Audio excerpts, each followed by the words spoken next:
ത്രിയേക ദൈവത്തിന് സ്തുതി. എല്ലാവർക്കും ഹെർമിറ്റ്സ് ടോക്സിലേക്ക് സ്വാഗതം. ഇന്ന് പെന്തിക്കോസ്തിക്ക് ശേഷം വരുന്ന 9ാമത്തെ ഞായറാഴ്ച.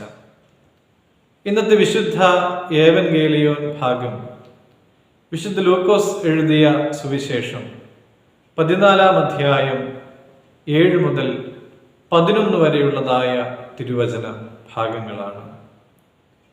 ക്ഷണിക്കപ്പെട്ടവർ മുഖ്യാസനങ്ങളെ തിരഞ്ഞെടുക്കുന്നത് കണ്ടിട്ട് യേശുതമ്പുരാൻ അവരെ ഉപദേശിക്കുന്നതാണ് ഇന്നത്തെ വേദഭാഗത്ത് നമുക്ക് കാണുവാനായിട്ട് സാധിക്കുന്നത്. 11ാമത്തെ വാക്യത്തിൽ ഇപ്രകാരം നാം കാണുന്നുണ്ട്: തന്നെത്താൻ ഉയർത്തുന്നവൻ താഴ്ത്തപ്പെടും, തന്നെത്താൻ താഴ്ത്തുന്നവനോ ഉയർത്തപ്പെടുകയും ചെയ്യും. പ്രിയമുള്ളവരെ, വിനയം എന്നത് ഒരു അലങ്കാരമല്ല, വിളിച്ചവന്റെ കൂടെ നിൽക്കുവാനുള്ള ആത്മധൈര്യമാണ്. ക്ഷണിച്ചവൻ എനിക്ക് സ്ഥാനവും ഭക്ഷണവും തരും എന്ന് വിചാരിക്കുന്ന അവസ്ഥയാണ് യഥാർത്ഥമായ വിനയം. വിളിച്ചവൻ വിശ്വസ്തനാണെന്ന് കരുതുന്നവൻ വിനയമുള്ളവരാണ്. ക്ഷണിച്ചവൻ എനിക്ക് സ്ഥാനവും ഭക്ഷണവും തരും എന്ന് വിചാരിക്കുന്ന അവസ്ഥയാണ് യഥാർത്ഥമായ വിനയം.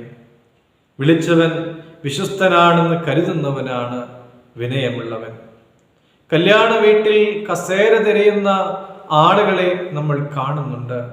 കർത്താവിനാൽ ക്ഷണിക്കപ്പെട്ടവരായ നമുക്ക് കിട്ടേണ്ടതും നേടാനുള്ളതുമായിട്ടുള്ള കാര്യങ്ങൾക്ക് വേണ്ടിയാണോ ദൈവത്തിൻ്റെ സന്നിധിയിൽ ആയിരിക്കുന്നത് എന്ന് ചിന്തിക്കണം.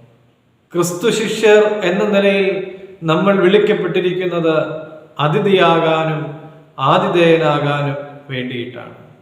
ഓരോ അപ്പനും അമ്മയും യുവാവും യുവതിയും പുരോഹിതരും ശുശ്രൂഷകരുമൊക്കെ ഞാൻ അതിഥിയാണെന്നും എന്നെ വിളിച്ചവന്റെ ഇഷ്ടം ആചരിക്കുക എന്നതിലുപരി എനിക്ക് ഒന്നും ചെയ്യാനില്ല എന്നും വിചാരിക്കുമ്പോൾ അവിടെ അവരുടെ സമർപ്പണം പൂർണ്ണമാവുകയാണ്.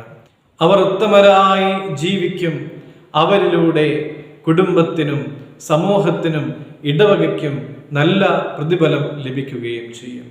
നാം ആതിഥേയരായിട്ടാണ് വിളിക്കപ്പെട്ടിരിക്കുന്നത് എങ്കിൽ നമ്മളെ വിളിച്ചവൻ ആഗ്രഹിക്കുന്നത് പോലെ തകർക്കപ്പെട്ടവർക്കും രോഗികൾക്കും അടിമകൾക്കും തള്ളപ്പെട്ടവർക്കുമൊക്കെ അപ്പം വിളമ്പുവാനായിട്ട് നാം പരിശ്രമിക്കണം.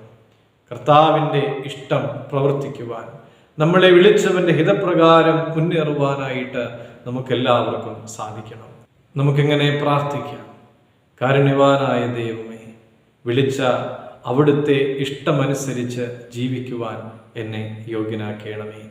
ജീവിക്കുന്നിടത്തോളം കാലം സത്യസന്ധതയോടും വിശ്വസ്തയോടും നീതിയോടും കൂടെ ജീവിക്കുവാൻ, വിനയമുള്ളവനായി ജീവിക്കുവാൻ ഞങ്ങൾക്കെല്ലാവർക്കും കൃപ നൽകണമേ എന്ന് പ്രാർത്ഥിക്കുന്നു.